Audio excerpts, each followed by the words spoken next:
Solar Opposite, est-ce que c'est mieux que Rick et Morty?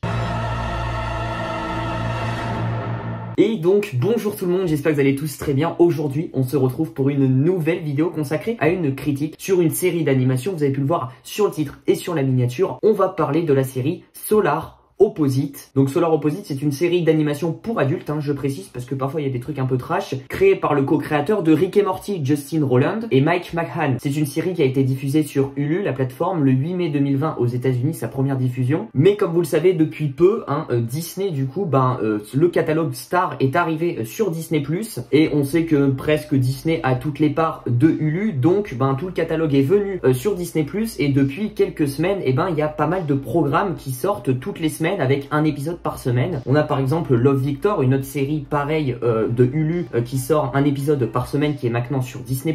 D'ailleurs, la saison 2 de Solar Opposite sera disponible la semaine prochaine sur du coup Hulu aux États-Unis. Alors je sais pas du tout quand est-ce qu'elle sortira en France. Est-ce que, sachant que la diffusion n'est pas encore terminée de la saison 1 sur Disney+, alors est-ce qu'elle va sortir juste après? Je n'en sais rien. En tout cas, il y aura un petit délai de retard, je pense, avant d'avoir la saison 2 vraiment actuelle. Mais du coup, la saison 2 sort la semaine prochaine et il y a une saison 3 qui est en cours de production. Donc vite fait, maintenant parlons un petit peu du synopsis. De quoi ça parle Solar Opposite? C'est une famille d'extraterrestres venus d'une planète du nom de Schlorp qui débarque sur Terre et qui doit survivre dans l'Amérique profonde. Leur premier objectif étant de réparer leur vaisseau pour quitter la Terre. En tout cas, c'est l'objectif de Corvo. C'est une famille composée de 4 personnages. Le premier étant Corvo. Ensuite, on y a Yumi Yulak. On a Jessie, la fille, la petite fille. Et on a Terry qui est le frère. Et figurez-vous que dans cette série, Alfred Molina a quand même doublé un personnage. Et c'est vrai que dès le début de la série, moi j'avais pas forcément fait gaffe sur les affiches, etc. Parce que j'ai regardé ça directement quand le Star est arrivé sur Disney+. Je ne connaissais vraiment pas du tout avant du coup Solar Opposite. Et c'est vrai que je me suis dit au premier épisode, putain ça ressemble vraiment vachement un petit peu à l'esthétisme de la série Rick et Morty. Et c'est justement après que j'ai vu que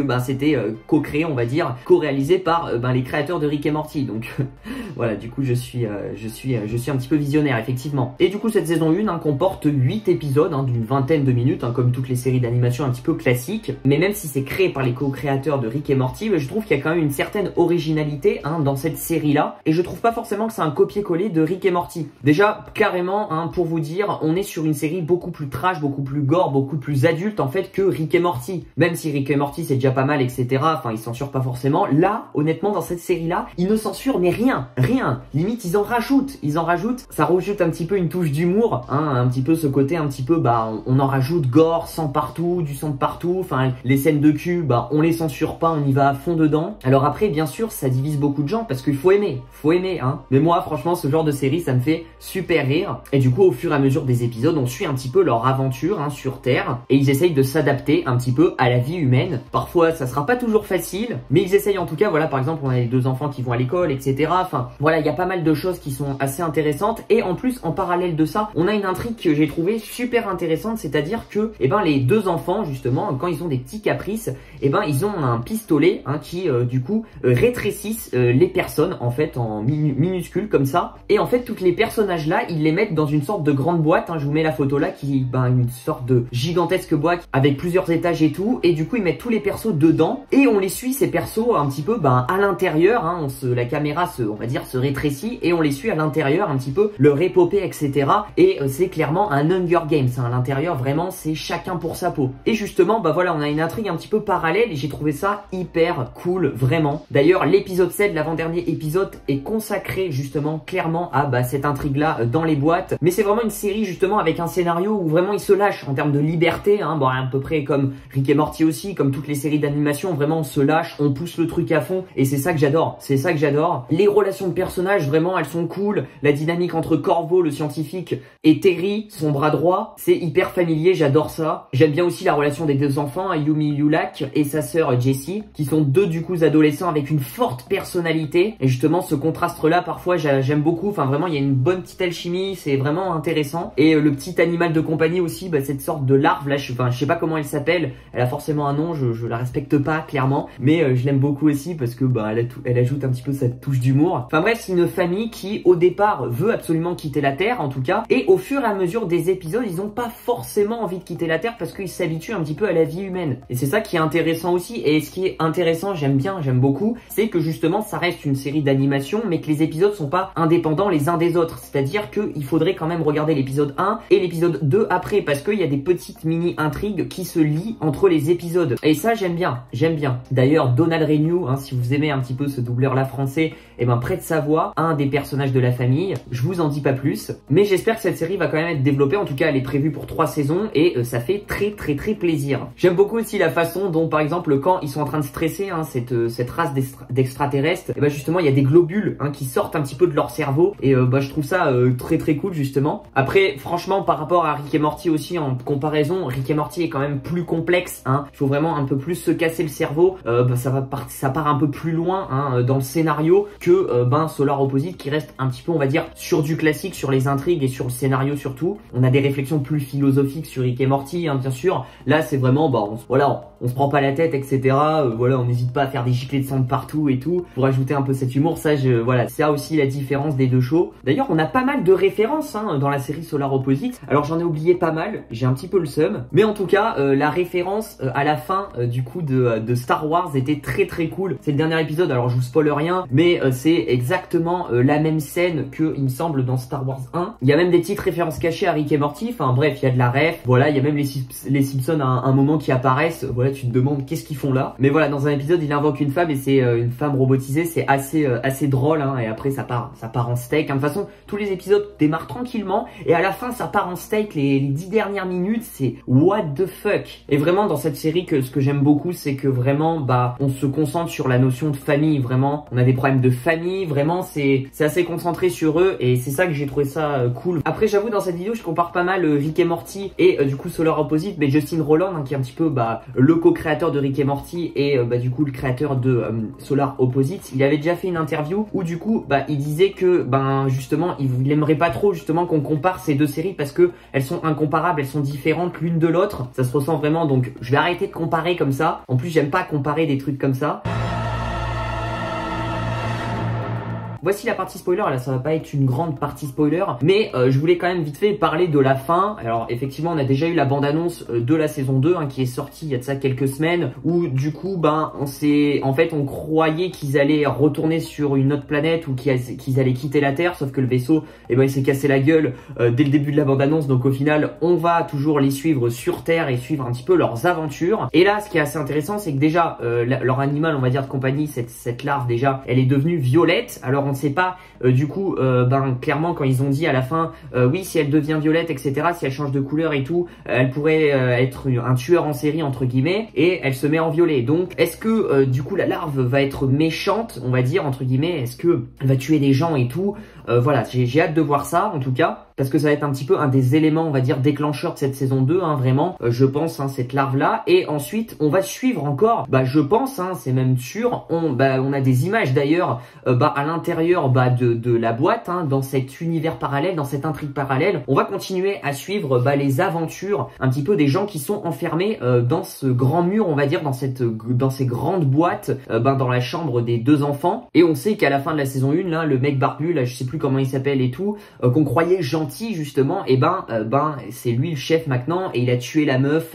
On sait que c'est lui maintenant le bad guy, et on voit qu'en fait il préfère plutôt le pouvoir plutôt que la liberté, parce que l'ancien chef s'est évadé par le trou et tout, il s'est évadé, et là du coup il a rebouché le trou et tout, et on sent qu'il veut juste régner dans cette boîte, etc., et il veut pas sortir d'ici, et il veut pas que personne sorte non plus. Donc hâte de voir, je pense qu'on aura du coup forcément un élément déclencheur aussi dans cette intrigue parallèle, où forcément il y aura quelqu'un qui va découvrir que ah non, mais il manque la fille et tout, mais attends, il était avec lui et tout, et forcément il va y avoir des doutes. Du coup on va avoir des doutes sur le chef un petit peu actuel, et il va y avoir une sorte de révolution. Je pense ça va être un petit peu pareil. Ils vont les gens qui sont en bas de la boîte vont remonter vers lui, et ça va être la guerre et tout, et je pense qu'on aura encore une petite guerre. Et peut-être qu'à la fin de la saison 2, justement, pourquoi pas, ils regrossiraient. Parce que, effectivement, moi je m'attendais qu'à la fin de la saison 1, je sais pas vous, mais je m'attendais à ce que les personnages dans cette boîte soit s'évadent ou soit grossissent, que au final, c'était un caprice d'enfant, les deux extraterrestres, et justement ils les regrossissent ou j'en sais rien. Mais je m'attendais pas à ce qu'on les resuive dans la saison 2, et c'est ça qui est plutôt cool, c'est que justement on a deux intrigues parallèles, et ça permet de moins s'ennuyer un petit peu dans la série, même si je m'ennuie pas forcément, mais effectivement c'est toujours cool d'alterner un petit peu les scènes, et c'est vrai que parfois quand c'est un petit peu longué, un petit peu leur histoire avec la famille, Corvo, etc., on peut directement basculer sur l'intrigue dans le mur, dans cette boîte, et c'est vrai que c'est plutôt intéressant de faire ça. D'ailleurs, moi j'ai franchement, alors pourquoi j'en sais rien, mais j'étais hyper ému quand du coup il y a un personnage dans la boîte qui vivait avec une souris, une grosse souris. Je vous mets cette image là, et on sait qu'à la fin du coup la souris elle meurt noyée parce que voilà, il y a de l'eau qui monte, et elle meurt noyée dans la boîte, et son maître il pleure, etc. Et j'ai trouvé ça hyper touchant parce que la souris vraiment, et puis la scène était bien, enfin le montage était bien emmené et tout, avec la musique et tout. Franchement c'était typique d'un film hollywoodien, vraiment d'une scène triste. Franchement j'ai versé la petite larme. Pourtant ça reste une petite souris qu'on a vue dans un épisode, mais ça m'a touché au plus profond de moi. Donc voilà, je sais pas vous, dites-le moi en commentaire, mais moi la souris m'a touché, bordel. On sait que dans cette saison 2 justement, Corvo et un petit peu toute sa famille, ils vont partir à Londres, donc ils vont partir un petit peu à l'étranger, ils vont voyager, donc ça c'est plutôt cool, ça va nous faire changer de lieu, parce que c'est pas plus mal aussi, pour éviter que la série se répète, c'est pas plus mal de changer de lieu. Alors peut-être toujours rester sur Terre bien évidemment, mais c'est pas mal de changer de quartier on va dire, et qu'ils aillent à Londres faire un petit peu un road trip, ça peut être très très cool. Et je pense que Londres avec tous ces monuments etc, ça peut vite partir en couille, ça peut être très très très drôle. Mais la question qu'on se pose tous, c'est est-ce que un jour justement Corvo et sa famille vont quitter la Terre et vont réparer ce fameux vaisseau, ou est-ce que effectivement ils vont s'attacher un petit peu à la Terre et vont plus jamais quitter cette planète. C'est vrai que plus la série avance, plus je me dis que le vaisseau ne sera jamais réparé au final, et qu'ils vont rester dans leur maison et qu'ils seront super bien sur Terre. La famille un petit peu de Corvo va exploiter un petit peu d'autres thématiques de la vie on va dire. D'ailleurs je me demande où est la police